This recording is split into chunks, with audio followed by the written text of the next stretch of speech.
ओम सच्चिदानंद रूपाय विश्वोत्पत्त्यादिहेतवे तापत्रय विनाशाय श्री कृष्णाय वयं नमः। धर्म प्रेमी सज्जनों, गीता जयंती के पावन अवसर पर मैं संसार के कोने कोने में रह रहे सनातन धर्म में आस्था रखने वाले सभी भाई बहनों को बहुत बहुत धन्यवाद संप्रेषित करता हूं। सभी को शुभकामनाएं संप्रेषित करता हूं। सज्जनों, जब हम सतही तौर पर देखते हैं तो ऐसा प्रतीत होता है जैसे कि वर्तमान परिप्रेक्ष्य में कहीं ना कहीं धार्मिक गतिविधियां कुछ अधिक ही बढ़ गई हैं। दैनंदिन होने वाले धार्मिक अनुष्ठान और सत्संगों की तो जैसे बाढ़ सी आ गई है। इतना सब कुछ होने के बाद भी जब हम ध्यानपूर्वक देखते हैं तो लगता है कि हमारा समूचा हिंदू समाज, जो हमारा मूल धर्म है, उससे कहीं ना कहीं बहुत दूर होता हुआ चला जा रहा है।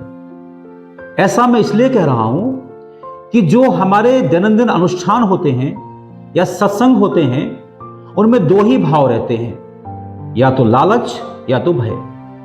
या तो हमें भगवान का इतना ज्यादा भय है कि यदि हम उनके मंदिर में नहीं जाएंगे, कोई धार्मिक अनुष्ठान नहीं करेंगे, तो हमें भगवान के कोप का भाजन होना पड़ेगा।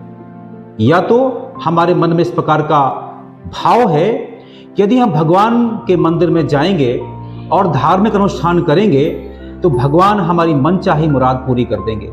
सज्जनों, यह दोनों ही जो भ्रांतियां हैं वो व्यर्थ हैं। परमात्मा ना तो ऐसा है किसी को डराता है, और ना ही परमात्मा ऐसा है जो छोटे से अनुष्ठान के पीछे आपकी झोली भर देता है। बड़ा दुख होता है, बड़ा अफसोस होता है कि जिस हिंदू समाज के पास ज्ञान की अकूत संपदा है, हमारे पास ज्ञान का भंडार 4 वेद, 18 पुराण, 108 उपनिषद, 6 दर्शन और रामायण और महाभारत जैसे 2 महान इतिहास ग्रंथ, इतना सब कुछ होने के बाद भी जब हम झांक करके देखते हैं तो हमारा हिंदू समाज धर्म से बहुत दूर है। क्योंकि धर्म का जो मूल है वो कहता है धार्यति इति धर्मः, अर्थात जो धारण करने योग्य है वही धर्म है। भगवान श्री कृष्ण गीता में कहते हैं, यतः प्रवृत्तिर्भूतानां येन सर्वमिदं ततं स्वकर्मणा तम अभ्यर्च सिद्धिं विन्दति मानवा, अर्थात जो जगत नियंता जगदीश्वर है, जो सब भूतों का स्वामी है, यदि हम उसका अनुग्रह पाना चाहते हैं, उसकी कृपा पाना चाहते हैं, तो हमें क्या करना पड़ेगा? स्वकर्मणा तम अभ्यर्च सिद्धिं विन्दति मानवा। हमें हमारे कर्मों को निष्ठापूर्वक करना पड़ेगा। परमात्मा ने जो हमें काम सौंपा है, मैं डॉक्टर हूं, मैं इंजीनियर हूं, मैं प्रोफेसर हूं, मैं किसान हूं, मैं व्यापारी हूं, मैं जो कुछ भी हूं, क्या मैं मेरा काम भगवान का काम समझ करके कर रहा हूं? क्या मैं अपने काम में पूरी निष्ठा बरत रहा हूं?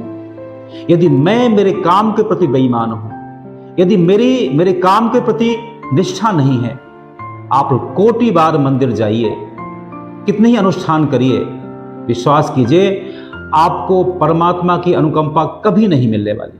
और यदि आप अपने काम को निष्ठापूर्वक करते हैं तो फिर आपको कहीं भी जाने की आवश्यकता नहीं है।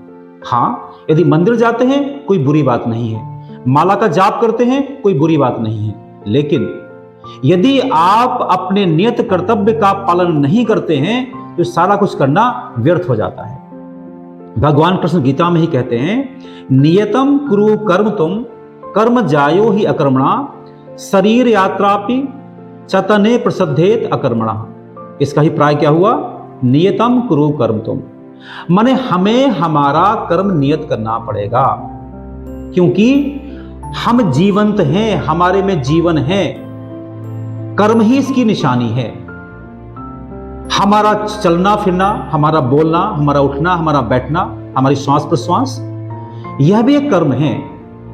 और इससे ही यह सिद्ध होता है कि हम सजीव प्राणी हैं। माने शरीर की यात्रा भी बिना कर्म के नहीं हो सकती। इसीलिए हमें नियत कर्म तो करना ही पड़ेगा। और यहां अगली बात भगवान कृष्ण कहते हैं, यज्ञार्थार्थ कर्मणो अन्यत्र लोको अयम कर्म बंधना तदर्थम कर्म कौन्तेय मुक्त संगाः समाचर। इसका अभिप्राय यह हुआ कि जो यज्ञीय कर्म है वह कर्म हमें बंधन से मुक्ति देते हैं। यज्ञीय कर्म क्या होते हैं? ऐसे समस्त कार्य हम जो काम करते हैं अपने लिए, पर उस काम में परमार्थ है, सबका हित निहित है। जैसे हमने कुआं खोदा अपने पानी को पीने के लिए, पर क्या उस कुएं से हम ही पानी पिएंगे? उस कुएं से सैकड़ों राहगीर भी पानी पी सकते हैं। तो ऐसे समस्त कार्य जो हम कार्य यज्ञीय भाव से करते हैं, सपोज मैं एक शिक्षक हूं, यदि मैं निष्ठापूर्वक अपना काम कर रहा हूं तो मेरा भरण पोषण तो उससे होना ही होने वाला है, लेकिन कितने लोगों के जीवन का उद्धार उससे हो जाएगा। मैं एक डॉक्टर हूं, मेरा जीवन निर्वाह तो हो ही होगा उससे, लेकिन एक डॉक्टर होने के नाते मैं कितने लोगों के जीवन का संरक्षण कर सकता हूं। तो यज्ञीय कार्य यह है जिसमें अपना हित तो समाहित हो ही, लेकिन अपने हित के साथ ही साथ उसमें जगत का हित भी समाहित हो। यदि हम ऐसे कार्य करते हैं तो ऐसे कार्य करने के पश्चात हमें किसी मंदिर जाने की आवश्यकता नहीं है, हमें किसी देवता की माला जपने की आवश्यकता नहीं है, परमात्मा की कृपा हमें मिल ही जाएगी। एक बड़ी विडंबना है, लोग गीता के ही एक श्लोक का अर्थ का अनर्थ कर डालते हैं। भगवान कृष्ण गीता में कहते हैं, सर्वधर्मान परित्यज्य माम एकम शरणं व्रज अहम त्वाम सर्व पापेभ्यो मोक्षयिष्यामि मा शुचा। इसका अभिप्राय सीधा सीधा अर्थ तो यह हुआ, भगवान कृष्ण कहते हैं सारे धर्मों को त्याग करके तुम एक मेरी शरण में आ जाओ, मैं तुम्हारे सारे पापों को मोक्ष मैं तुम्हें दे दूंगा। यहां समझिए, जिस समय भगवान श्री कृष्ण धर्म शब्द का प्रयोग कर रहे हैं उस समय सनातन धर्म के अलावा कोई धर्म था ही नहीं। इसलिए यहां धर्म का अभिप्राय है कर्तव्य। मीन्स जब हम ये सोचते हैं कि यह मेरा कर्तव्य है, भगवान कहते हैं यदि आप अपना काम मान के कोई काम करोगे तो उसमें गलती कर सकते हो, लेकिन आप जब उसी काम को भगवान का काम मान के करोगे तो गलती होने की संभावना घट जाएगी। अभिप्राय इतना यह है कि हम जो भी कर्म जीवन में करते हैं, यदि हम हमारे कर्म को भगवान के चरणों में समर्पित करके करेंगे तो उसमें गलती होने की संभावना कम हो जाएगी। यदि भगवान कृष्ण का उद्देश्य यह ना होता तो वह अर्जुन को धनुष बाण के स्थान पर माला पकड़ाते। भगवान कृष्ण अर्जुन को, जो उनका अत्यंत आत्मीय है, उसे भी वो कहते हैं क्लेब्यम मा स्मगमः पार्थ नेतत्वयि उपपद्यते क्षुद्रम हृदय दौर्बल्यम त्यक्तोतिस परंतपः। भगवान कृष्ण अर्जुन को ललकारते हुए, डांटते हुए क्या तू क्लेब्य मत बनो, नपुंसक मत बनो, पुरुषार्थी बनो। आप कल्पना करिए, जो अर्जुन भगवान कृष्ण का अनन्य भक्त है, उनका परम आत्मीय है, उसे भी वो नकारा निकम्मा नहीं बनाना चाहते। उसके लिए भी कहते हैं क्लेब्यम मा स्मगमः पार्थ, तू नपुंसक मत बन, नकारा मत बन। मीन्स इसका अभिप्राय यह हुआ कि हमें पुरुषार्थी बनना पड़ेगा, उद्यम करना पड़ेगा। उद्यम से ही परमात्मा प्रसन्न होते हैं। जो समूची भगवत गीता है उसे सुनाया भगवान श्री कृष्ण ने अर्जुन को, लेकिन उसी समय दो पात्र और थे, संजय और धृतराष्ट्र। संजय भी सुना रहे थे भगवत गीता धृतराष्ट्र को दिव्य दृष्टि से। आप कल्पना करिए, जिस व्यक्ति को भगवान ने या महर्षि वेदव्यास जी ने भगवत गीता सुनने के लिए दिव्य दृष्टि दी हो, उसका क्या मूल्यांकन है भगवत गीता के बारे में? वह कहते हैं यत्र योगेश्वरः कृष्णो यत्र पार्थो धनुर्धरः तत्र शीर्विजयो धूर्तध्रुवः नीतिर्मतिर्ममः। संसार का ऐसा कोई भी प्राणी नहीं है जो पराजय चाहता हो, जो अपयश चाहता हो। सब चाहते हैं उनको विजय मिले, सब चाहते हैं उनको यश मिले। तो संजय कहते हैं यदि हम हमारे कर्म को करते हैं, उसके साथ ही साथ हमें भगवत कृपा भी मिल जाती है, तो हमें हमारा अभीष्ट प्राप्त हो जाता है। ध्यान रखिए, हमें भगवत कृपा कब मिलेगी? यतः पवित्र भूतानाम येन समदम ततम स्वकर्मणा तम अभ्यसिद्धिं बंधति मानवा। यदि हम हमारे कर्मों को निष्ठा पूर्वक करते हैं तो हमें परमात्मा की कृपा मिलने वाली है। और जब हम हमारे कर्मों को निष्ठा पूर्वक करते हैं तो परमात्मा की कृपा मिलने वाली है, साथ ही साथ हमें हमारे काम में सफलता मिलने वाली भी है। यहां पर एक बात और आती है, जो हमारे आदिगुरु शंकराचार्य हैं, उनसे किसी ने कहा कि आपके सनातन धर्म में इतना विस्तृत ज्ञान का भंडार है, वेद है, पुराण है, उपनिषद है, दर्शन है, कोई क्या क्या पढ़े?